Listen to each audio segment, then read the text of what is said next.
Coach, under Coach Narduzzi, Pitt has really prided itself on playing physical, kind of meat and potatoes football. Is this a different challenge than you faced last week with Carolina and that offense? I think every game that we play, especially in conference, is going to be physical. They're structured a little bit different. You know, their defensive front is more of a penetrating front, a lot like Miami. So I'd say it's probably similar to Miami, where North Carolina was more multiple. You know, they shifted fronts and played three-man structures, four-man structures, a little bit more two-gap mentality. But you know, the thing about Coach Narduzzi is he's going to do what he does on defense, and they've been doing it. They've been doing it well at a high level for a very long time, and they got experience. I think 7 returning starters on defense, and so they're going to play Steel City football. You know, that's why I told these guys be ready for a fist fight, more similar to Miami than last week. Could you challenge the offensive line to be more physical, more dominant, and it seemed like they really responded to that? What did you like in Saturday's game from the front five? What's their progress been as the year's gone on, and where do they still need to get to? I like that we were able to establish the run. I think when you're able to establish the run, you can stay on rhythm. You look at that first drive. You know, what was impressive to me about it was how we didn't have any third downs. Everything was first and second down, staying on rhythm. It was, second and 5, first down, second and 6, first down. So when you can establish the run, then it allows you to just be more aggressive when you want to be aggressive, but then also you can have a little bit more flexibility in what your play calling is. So I like that they established the run. I thought they protected the quarterback well. You look at we were able to get to Drake a couple times and put some hits on him, but Brendan stayed pretty clean with the exception of the 1 sack, and that was on a 7-man protection that wasn't necessarily involving the offensive line. Do you have an update on your wide receivers? They're day-to-day. They're all back. Lavelle, because of his situation, wasn't with us on Saturday, but he's back. I just saw him as I was coming across the street. Got a big smile on his face. They'll be day-to-day, but also you want to make sure that you do what's best for them, make sure they're fully healthy. But, KT's probably the closest, right now, with Tay being the longest because of the bone bruise, and then Lavelle's going to be day-to-day. What is Lavelle's situation? He was in concussion protocol. You mentioned the Miami game. That was kind of tough sledding, running the ball that day, and Miami had some success running against your defense. Do you feel like that experience should benefit your linemen on both sides of the ball ahead of this one? I mean, you win in the trenches. I've said that since day one. You got to be able to establish the run, stop the run, and so Pitt's going to come in here and they're going to run the football. They're going to get in 12 personnel. They're going to get into some I formations, and they're going to come right at you. And they got one of the best backs in the country, and they're leading up near the top of our league in rushing. And then they're a top 30 defense and pride themselves on stopping the run. And the structure that they have is built to stop the run. And so you're going to have to win the one-on-ones on the outside. So it turns into the games that you like, where it's just our scheme versus your scheme, nothing special. Let's just line up and see who can win the one-on-one matchups. I'm just kind of following up on Mike's question about the O-line. Jonathan Leach, I think he probably had one of the most steady games he's had. What would you evaluate him? Yeah, really, really proud of Leach, and we give out awards in recognition of the game, and gave him a hard hat. That's just a guy that, man, he's given everything that he has. And you think about it, he's been playing with the cast on his hand, and he's playing out there at right tackle, and you got to be able to run block, pass block, and he's doing it at times with one hand. So really, really proud of him and his effort and just his willingness to stick it out, to fight, and persevere through pain, persevere through adversity. And we need him and his leadership. And the more he continues to play well, I think the more his voice will become more prevalent in that room. And the best teams that I've been around and the teams that I'm trying to establish here are going to be led from the inside out. And so when you have great leadership and performance and cohesion on the offensive line and the defensive line, then you have a chance to be able to be in games in the fourth quarter and find ways to win. Yeah, Coach. Yeah, looking at just the record right now, 3-6, 3 games left. I know a bowl game was a goal for y'all coming into the year. Do you talk about that much now, just knowing that you have to win each one of these games to to qualify? I'm not trying to put any pressure on the guys, but we will take a second, every now and again to peek our head up and look at the big picture and what we have to play for, and then go right back in the submarine and focus on the game at hand. So, would love to be able to win 3 and become bowl eligible and have a chance to finish with a winning season. But we can't put the cart before the horse. We got to go and play Pitt, which is going to be a very, very tough game for us. A great opportunity to measure where our program is. You're talking about defending ACC champs, and they're a couple plays away from being in a different situation. Right up there in the chase for the Coastal and a chance to go represent in the ACC championship. So, we're not putting any pressure on the guys, but they're aware of the opportunity that they still have available for them. But the biggest thing is to learn to continue to make each game a season of its own, because you put everything you have into it, and that's the only way that you can become consistent is treating it that way. And we saw an extended amount of JR on Saturday, just due to the injuries. But what has kind of made him stand out and kind of helped him rise up and get those opportunities? I think the biggest thing from Saturday was he knew that it was his opportunity. And I've said this before, and the challenge with any football player is if you're in a backup role, that you continue to prepare as if you're a starter. And it shouldn't be any different. But unfortunately, at times, the starter, when you feel that responsibility, there's a different sense of urgency. So what I think you saw was him having an opportunity, being excited about his opportunity, and then going out and performing, and knowing that the team was counting on him. And really, really proud of him. Proud of Demeek for stepping up. And again, those guys didn't find out until Thursday, because we had the situations, injuries in practice on Wednesday, and weren't sure until Thursday, Friday if the other guys will be able to play. You reached that point in the season where you could play someone, a freshman who has yet to play. You could play him in these final 3 games and a bowl game if there were one, and still say that year of eligibility. Does that affect your decision making on any? Is there anybody kind of in that group right now? Right. So at each week after the game, I'll look at the participation report and make sure that we evaluate guys from a 4-game standpoint. And a guy that probably the biggest decision was made on Trey McDonald. He's got a couple of games under his belt. He's a guy that we think is going to have a great future here, but you don't want to waste a year. Some guys have already gone past it. JR's gone past it. X Brown's gone past it. Bowley's gone past it. Houston hasn't played yet. He's a guy that we're priming and prepping. Would love to get. What you would love to do is you'd love to be able to get those guys some experience. But we've been in 4-quarter games, and in those games you're going to play your top guys unless you have to have a substitution. Mm-hmm. One more on JR. He came in, was dealing with the injury. He said that he kind of anticipated redshirting because of that. What was his prognosis, as you recall, and did he get healthy ahead of schedule, or what was his? Right, he was coming off of the knee, and he was fully cleared. But that takes time. Even when you're medically cleared, mentally you have to get yourself to a place to where you're ready to play, and then physically as well. And just throughout the course of the season, you see him over there, working versus the defense as a scout, and man, he's making plays. And then as we were, progressing through the season and just trying to find, ways to increase competition and increase productivity, you said, man, with his skill set, he'd be a guy that we could lean on. And then you had some injuries and some situations that forced him into the lineup. And then, we get to last week and the big 3 are down, and he's the next man up. And I thought he did a good job of seizing that opportunity. You said this is a completely different topic, but you said in August that you wish you had a little more time to recruit the 4 linemen who ended up transferring out. Obviously, you are where you are now. You've developed but can you go back to that time? What do you recall about the timing of that? Were there decisions made already kind of before you were in place? I believe some of the decisions were made, to be honest with you. And really didn't have much of an opportunity because as soon as I got there, the guys were like, nice to meet you, but I'm planning on moving on, and so it just happened so late in the cycle. You're talking about, I think, December 10th, and then those guys are trying to get enrolled somewhere else in the spring, so they have to make those decisions relatively early so that they can make sure they secure their spot at other places. Yeah.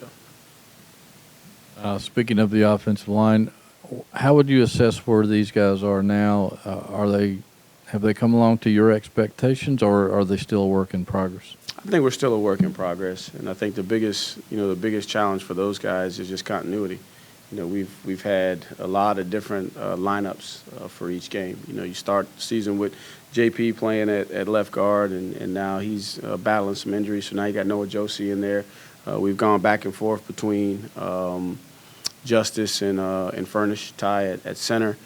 Been pretty consistent at left tackle with Logan, and then going back and forth at right tackle with Boboli and Leach. And so the biggest thing for those guys is, and they always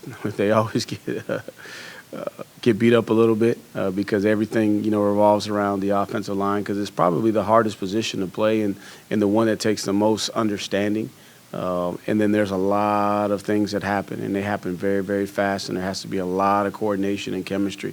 And so you got to play together as a group. And so when you're constantly trying to figure out the right rotation, whether you're doing a substitution on your own or whether it happens to be because of injury, it's just tough for those guys. But I thought I saw for the first time on Saturday kind of what the chemistry, potentially could look like. I felt like the energy on the sideline was great. Those guys were a lot more vocal than I've seen in the past, and so I think they're becoming more comfortable and embracing the opportunity to lead. Because you think about it, you got Derek and Leach that are seniors, but they haven't played a lot, and then your more veteran guys are more proven. They're at other positions, so naturally, you'd expect those guys to lead, but you really want your offensive linemen to set the tempo, and I felt like the energy was really, really good on Saturday, so I'm excited to see these guys come out and compete this week, especially with this challenge that we have with this D-line that Pitt has.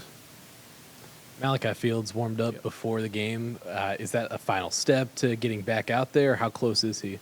Yeah, so he's been turned loose to go, and trying to do what's best for him, and then also what's best for the team, and so we wanted him to go through the process of warming up this week, knowing that he wouldn't be cleared until or last week wouldn't be cleared until this week, so that it wouldn't be his first time in the season going through it, and he's got to get ready to play. But I anticipate load management wise, he'd be a 15 to 20 play guy. You still worry about just me being a former skill guy, dealing with a lot of skill guys. The game, you can't replicate the intensity of the game. You can't replicate the physicality of the game. This is going to be a game where there's going to be a lot of press coverage, a lot of bump and run. So you don't want to overwork him and try to do too much. And plus, conditioning-wise, he's been running and preparing on the side, doing his rehab, but he really hasn't, been in game shape or getting himself in game shape. So we're excited to have him back. I think he brings another element to the group that we've been missing. But at the same time, too, we want to make sure that he stays healthy. So we're gonna manage his load on Saturday in hopes of picking that up throughout the course of the season. One last thing on injuries, since it was a pretty deep injury bench. Paris Jones, is he back to? He's getting close. I'd say he's a potential day-to-day guy, but again, missing a week and missing practice. I don't know from a load management standpoint how much we can expect. I'd say if he's cleared, which we're anticipating he'll be cleared to do some things, probably focus more on special teams. And let Mike carry the load along with Ronnie and X at the running back position. And kind of following up on that, I believe Ben Smiley didn't feature in the last game. Yeah. So his status. So Ben's a lot like Lavelle was in his concussion protocol, and again when it comes to that, I don't play any games. I mean I fully support whatever the decision is from the medical staff, and I err on the side of being cautious, because you're talking about, these young men want to play, but I'm trying to create an environment too where they're truthful and honest, because I don't want to put any guys, at risk. But he was a guy that was in protocol last week, and he's day to day, and we're hopeful that we'll have him available on Saturday. Paul Akiri got some more snaps because of it moving outside and inside. Can you talk about his versatility when he comes in? Yeah, so Paul is a guy that's strong enough to be able to go inside, but then he also has a skill set to play on the edge, and that's kind of what you want. You want those guys that are built in that mold, that they can rush the passer from the edge, and then in certain situations, in particular third down, they're strong enough to be able to go inside, play the double team, But then if you get in a situation where you can get them matched up in a passing down one-on-one with the guard, then they have a quickness and a skill set to be able to defeat guards that are more so, working with big guys from a pass protection standpoint. Back on the running backs, you have Xavier Brown and Ronnie Walker on the depth chart for the first time this season. Xavier obviously has played a lot, but Ronnie got a big chance on Saturday. What did you like from him, and what are you looking for from him and Xavier and Mike with Paris out? Right, just being able to do like they did, complement each other, play from a committee standpoint, and support each other and keep each other fresh. And I think that was big for Mike. Mike's a guy that when he's fresh and he's rolling, he's good to go. But any tired back is a back that potentially could put the ball on the ground. And that's what I've been pleased the last couple of weeks is being able to take care of the ball better and not necessarily put it in jeopardy. But Ronnie Walker was excited for him. You could tell on that first one. He hadn't been hit in a while, so he was anxious to get hit. And then once he got hit, he said, "Oh man, I remember this." And he took off and provided some big runs for us, especially in short yardage situations. So I expect that we'll roll forward with the rotation. And if one of them gets super hot, then you feed the guy that's super hot. But otherwise, let those guys complement each other, roll as a committee, and keep each other fresh. Those might be the best back-to-back performances Mike has had at Virginia. Have you seen the improvement in his practice habits that Yes. you'd hope for? Yes, and we coach these guys hard because the game is hard, life is hard, and to win, you have to train a certain way because when you get into the fourth quarter, you get into those must-have it situations. What you revert to is your training. So we push these guys hard, and to be honest, there's probably nobody that's been challenged more than Mike. And it maybe might not be fair, but you got myself, you got Dez, and you got Keith. So you got a running back coach, and then you got a coordinator and a head coach that have coached running backs throughout the course of the years. And he's very talented, and I think you're starting to see that. But it's not just talent at that position. To be consistent, and you gotta bring everything together. So really proud of him, the way that he's practiced, the way that he's responded, the way that he's persevered, and so I'm excited to see him down the stretch. Hopefully he can step into that role that we all anticipated as being the feature guy. I can't recall what you said when you retained Coach 2J, but did you have any connection with him before? I did not. What has been your kind of impression now that you've worked with him for most of a season? What do you see from him? First and foremost, he brings a ton of energy.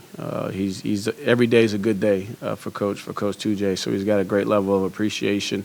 Man, he loves the game, and he loves just to talk football, to learn football, and he's been very eager and excited to learn the run schemes that Dez has brought and myself have brought, which is a little bit different than what he's used to. So I've seen growth in that area. Man, he loves his players. He pushes them hard. He's fundamentally sound in what he does. Man, he tries week in and week out to structure his drill work to prepare these guys for what they're going to see. So, man, I've been extremely impressed with Coach 2J and just his connection with his players, his knowledge of the game, and there's just his passion and energy that he brings, both recruiting and also coaching football.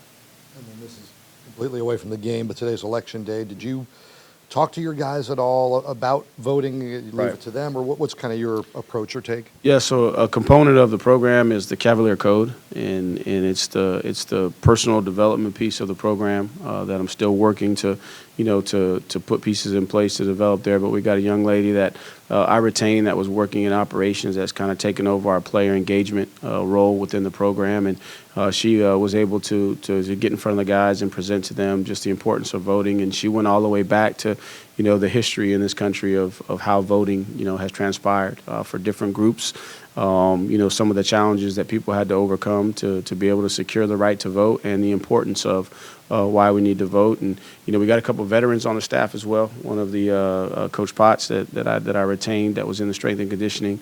He was in the military, former Black Hawk helicopter pilot, and so gave him an opportunity to give his perspective on why it's important that we protect the freedoms that we have, and that we exercise the rights that we have. And so we did some educating up to this day, and then yesterday. They're off today, so today we chose to give them an off day. So we practiced on Sunday, and yesterday took the day off so that they had the opportunity to perform their civic engagement and go vote. But really, just you getting these guys to understand and have an appreciation for the rights that they have, and to be able to use their rights to have a voice and a say within this country.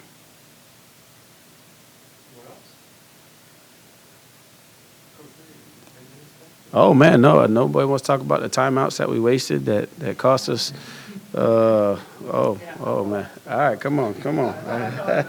It's all good. That's why we're here. That's why. Yeah.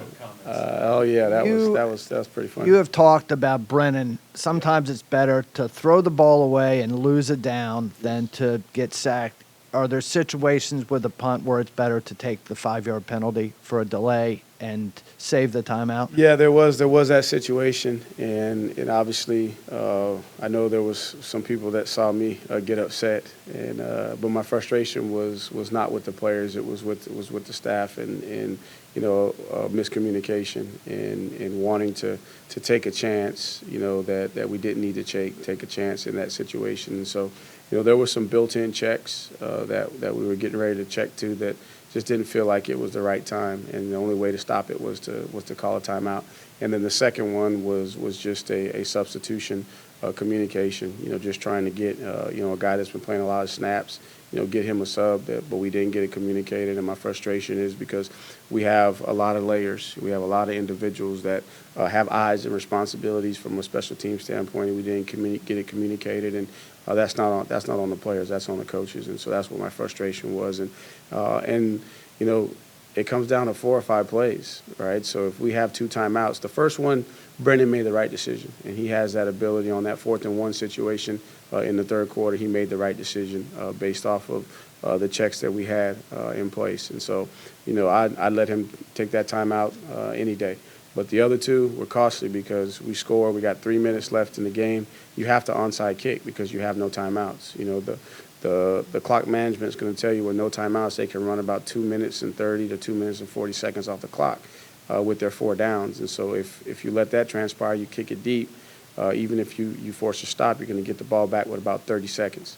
And so, you make the decision to go for an onside kick. But if we got 2 timeouts, you put it on the defense and say, hey, boys, we're going to kick them deep and see can we get a stop. Let's use the timeouts. And then now maybe we get the ball back midfield or, just on our side of the field with a minute 20 with no timeouts. That's a better situation than 30 seconds with no timeouts, and you're probably going to be pinned deep. This one's not about punts or.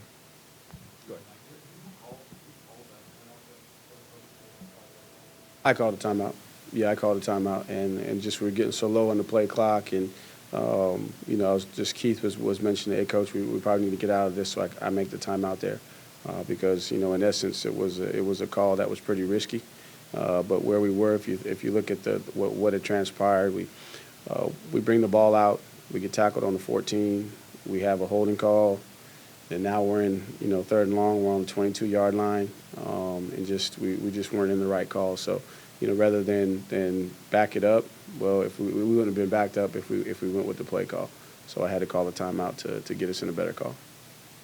Not about timeouts, but James Jackson, you called one of the most talented guys in the linebacking core. He had a pretty good game against UNC. Just Yep. What have you seen from him, just growth-wise? You talked about taking him off special teams at one point, just because he had to kind of learn to give effort out there and everything. Just what have you seen from him lately? Seen a lot of growth in responding to the expectations of the level of effort that I want these guys to play with, and just the core values. And he's a young guy, still learning, and so he learned from it and he responded. And then now with the situation with Ahern, kind of being in a load management situation, working his way back into playing, he's had to play a lot of snaps. And what you're seeing now is he's much more comfortable with the communication. He's much more comfortable with the keys that he has to read, which is allowing him to play faster and allowing him to make more plays. And he was actually internally our defensive player of the game for his performance. The last question for Mike. Should have ducked out when you had the Oh, chance. that's all good. It's all good. I'm curious. I asked you after the game about the defensive penalties on the final when they were Yeah. kneeling down, and Coach Rudd said, want him to play through the whistle. You were obviously upset with the flags. When you reviewed it, what did you see, and what's kind of your take on it now? Yeah, that's a slippery slope because you're challenging these guys to play every play for 4 quarters, and then you get to the game and it's the best play. It's the best play on offense, and when we finish our walkthrough on Friday, that's how we finish because we want to end every game, in a situation where offensively we're kneeling the ball for victory. And defensively, the flip side is that's the worst play, that you could go against. And so you want guys playing and you take a chance on the first one to see can you get them to make a mistake. And then after that, then I think you got to concede the fact and jumping. When we jumped over the pile, that wasn't necessary. But still, understand guys are playing to the whistle. The problem is that could turn into, a more significant, costly penalty, and now you're out the next game. So just, getting the guys to play all the way to the end, but then understand, you got to be smart in those situations. And so obviously, in the heat of battle, everybody's trying to battle to the end, and sometimes you want to keep fighting, but then also too you got to make sure that you think big picture and long term. And I didn't want to lose anybody there. So the biggest thing was guys we're trying to play to the end, but we got to play to the end the right way.